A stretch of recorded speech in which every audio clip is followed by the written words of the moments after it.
You've probably grown up hearing certain facts repeated over and over, so much so that they feel impossible to question. But what if some of these truths you hold so dearly are, in fact, myths?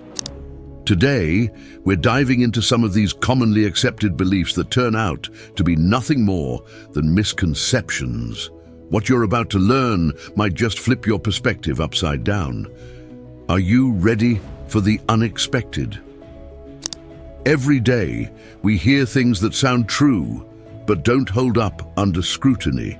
Take, for instance, the idea that you'll fail in school if you don't try hard enough, or that glass flows like a liquid because it's warm. Or maybe someone told you that your fingers wrinkle in water because they absorb too much moisture. These ideas may sound plausible, but they aren't quite accurate. Let's break down a few of these absolute truths that we've all believed at some point, but are actually myths. Does lightning strike twice in the same place? This is a classic one. Lightning never strikes the same place twice. You've probably heard this as if it were a law of nature, but guess what? That statement is entirely false. If we think about the figurative meaning of the phrase, that rare events don't happen twice, it makes sense. But when it comes to lightning, it's a different story. A lightning bolt can, in fact, strike the same location multiple times, especially if the conditions are favorable. Take the Empire State Building in New York, for example. It gets struck by lightning about 100 times a year. Tall metallic structures are more likely to attract lightning strikes, which is why skyscrapers are equipped with lightning rods. These rods channel the energy safely into the ground, protecting the structure and its occupants. Why taking shelter under a tree is dangerous. During a thunderstorm, many people think a tree offers a safe place to wait out the storm. But this couldn't be further from the truth. It's one of the most dangerous places you could be. Trees, particularly tall and isolated ones, act as natural lightning rods. When lightning strikes a tree, the electrical energy travels down its trunk and spreads through the ground, putting anyone nearby at serious risk. Moreover, the sap inside the tree can boil instantly from the heat of the strike, causing the trunk to explode and sending sharp splinters flying in all directions. The safest option during a storm is to avoid trees altogether and find shelter indoors or in a hard-topped vehicle. If you're caught outside with no shelter available, it's best to crouch low to the ground while minimizing contact with it, keeping yourself as safe as possible from potential lightning strikes. So, the next time someone says, lightning never strikes the same place twice, you'll know better. Now, if we're talking about an open field with no tall objects or points of attraction, the story changes slightly. In these cases, it's less common for lightning to strike the same spot multiple times. But even then, it's not an absolute rule. Nature doesn't follow the laws we humans make up. So forget the idea that it never happens, because it absolutely does, and far more often than you might think. Do sunflowers follow the sun? The notion that sunflowers track the sun's movement throughout the day is something most people have heard and believe, but in reality, that's not entirely true. Take a look at an image of a sunflower field. The sun is clearly visible in the background, yet the sunflowers aren't all looking at it. Why? Sunflowers exhibit a phenomenon called heliotropism, but it's mostly seen during their growth phase. In this stage, they indeed follow the sun from east to west throughout the day. However, once the flowers mature, they stop tracking the sun and instead face east, the direction of the sunrise, most of the time. So yes, they follow the sun, but only to a certain extent. Could a coin dropped from a tall building be deadly? Another widely believed fact is the idea that a coin dropped from a tall building could be fatal to someone below. But is this actually true? In short, no. Even if you took the heaviest coin in existence and threw it from the world's tallest building, it wouldn't cause the kind of catastrophic damage often imagined. This is because, regardless of the coin's weight or the height of the drop, it reaches a terminal velocity of about 50 miles per hour, 80 kilometers per hour, due to air resistance. While that speed is significant, it's not enough to pierce a skull or cause fatal injuries. Of course, getting hit by a falling coin would still hurt. It wouldn't be pleasant to get smacked in the head by one, but it wouldn't be lethal or dramatic enough to go through someone. So rest assured, coins falling from tall heights are not deadly weapons. Now, if we're talking about something much larger, like say an anvil falling off a building, then yes, the damage would be far greater. But let's be honest, that's the stuff of cartoons. In the real world, coins just don't pack that kind of punch. Do mosquitoes only live for a day? Another widely believed myth is the classic, "Don't worry about that mosquito. It only lives for a day." This phrase is often repeated as a comforting mantra when we're trying to ignore the infamous buzzing intruder that insists on ruining our sleep. But is it true? Well, there is some basis for this belief. Certain mosquito species do have a very short lifespan, around 24 hours. However, the mosquitoes that only live for a day are not the ones pestering us. The infamous Culex mosquito, the one that buzzes around your room at night and leaves you with itchy bites, has a much longer lifespan.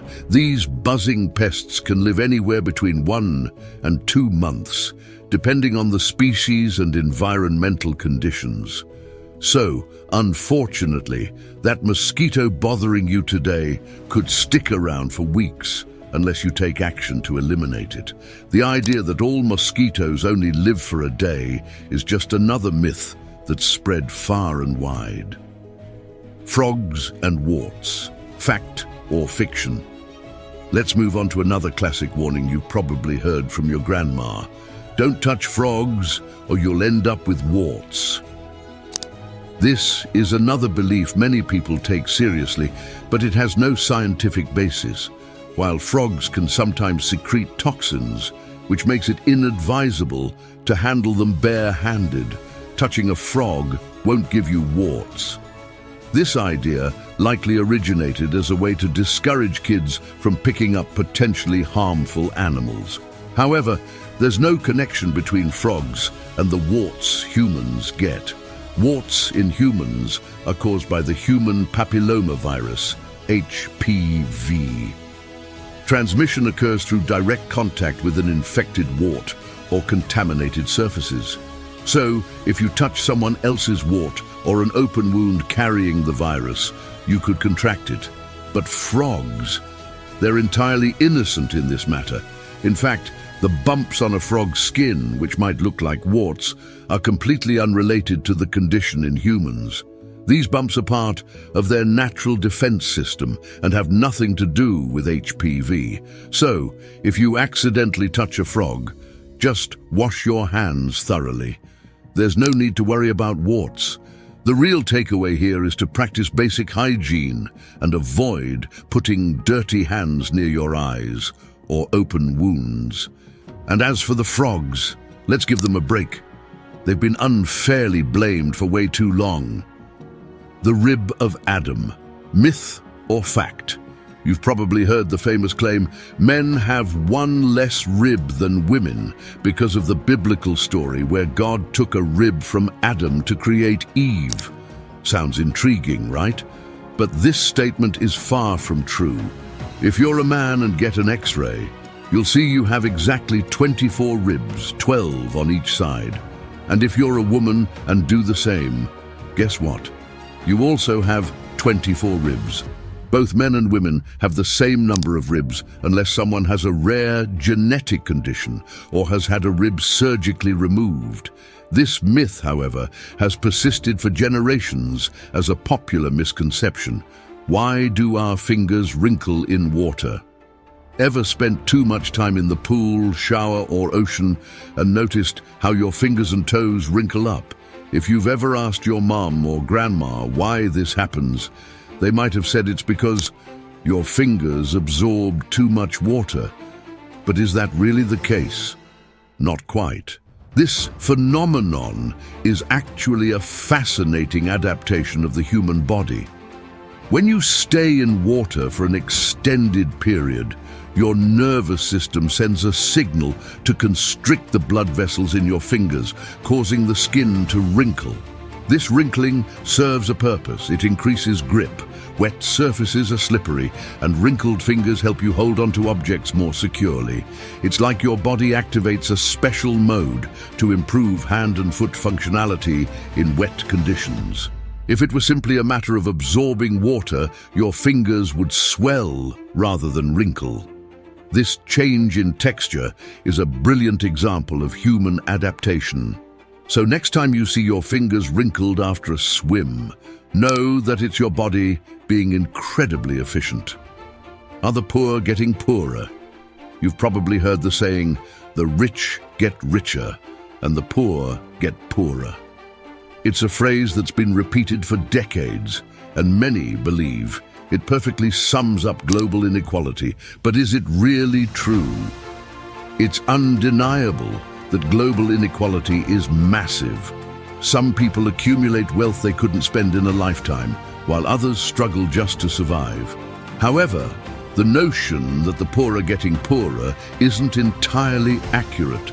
Recent data shows that over the past few decades, millions of people have risen out of extreme poverty thanks to economic, technological, and social advancements in many parts of the world. Developing countries like China and India have made significant strides in reducing poverty. That said, the issue of inequality is far from solved. It's still a very real problem. But saying that the poor are getting poorer doesn't paint the full picture. What's often happening is that the wealth of the richest grows at a much faster rate, widening the gap between the rich and the poor. So, while inequality remains a major challenge, the claim that the poor are only getting poorer isn't an absolute truth. Progress, although slow, is happening, proving that the future can improve if fairer economic and social policies are implemented. A study by the World Bank revealed something intriguing. Extreme poverty is decreasing worldwide. This means that, albeit slowly, the number of people living in extreme misery is going down. In other words, more people are rising out of extreme poverty, marking significant progress, even though there's still a long way to go. The story of the Space Pen. Now, let me share with you a curious story you've probably heard.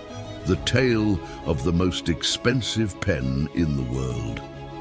Legend has it that during the space race, the Americans faced a peculiar problem. Regular pens didn't work in space because the ink wouldn't flow without gravity. To solve this, they supposedly invested millions of dollars in developing a pen that could write in zero gravity. Meanwhile, the Russians, being more practical, simply used pencils and carried on with their missions. This story is often shared as an example of how focusing on the simplest solution can save time and money. After all, if the goal was to write in space, why not just use a pencil from the beginning? It seems like a valuable lesson, but is that really how it happened? The truth behind the space pen. The truth is a bit different. Both the Americans and the Russians used pencils during their early space missions. However, developing the now famous space pen did indeed happen, but it occurred years later, and it wasn't directly funded by NASA. The pen was created by a private company called Fisher, which decided to invest in the project independently. They later offered the product to both NASA and the Russian Space Agency. This pen was specifically designed to write in any situation, zero gravity, extreme temperatures, and even underwater. Although it might sound like an unnecessary luxury, the pen solved practical problems, such as preventing floating fragments of pencil graphite from damaging equipment in the zero-gravity environment. The lesson behind the story. This story teaches us something fascinating. Often we focus so much on the problem that we forget to consider the available solutions. The point wasn't to create a pen that could write in space. The goal was simply to write in space. By shifting our focus, we can see there are multiple alternatives. Sometimes the simplest solution, like a pencil, is good enough. That said, it's essential to recognize that more complex solutions also have value. In the case of the Space Pen, it became a symbol of innovation that ultimately benefited both the Americans and the Russians. So what's the takeaway here? When faced with a challenge, stop and ask yourself, what is the true objective? Sometimes the answer is closer than you think. And you, have you ever gotten a bad grade in school and pulled out the classic line, "Well, even Einstein did poorly in school, so why can't I?" A lot of people use this excuse, but let's clear something up. Albert Einstein was a genius, and yes, he did have a few bad grades. However, that wasn't because he was dumb or a bad student. The truth is, Einstein was always incredibly smart, but he also had a complicated temperament. He couldn't stand authoritarianism, and back then, many teachers were extremely strict and controlling. This clash of personalities made it hard for him to adapt to the school environment. So, when he got bad grades, it was more about his resistance to following rules than any lack of ability. Now let's be honest here. Using Einstein as an excuse for your bad grades might not be the best idea, right? After all, he was one of the greatest geniuses the world has ever known. If he could hear that excuse, he'd probably be rolling in his grave.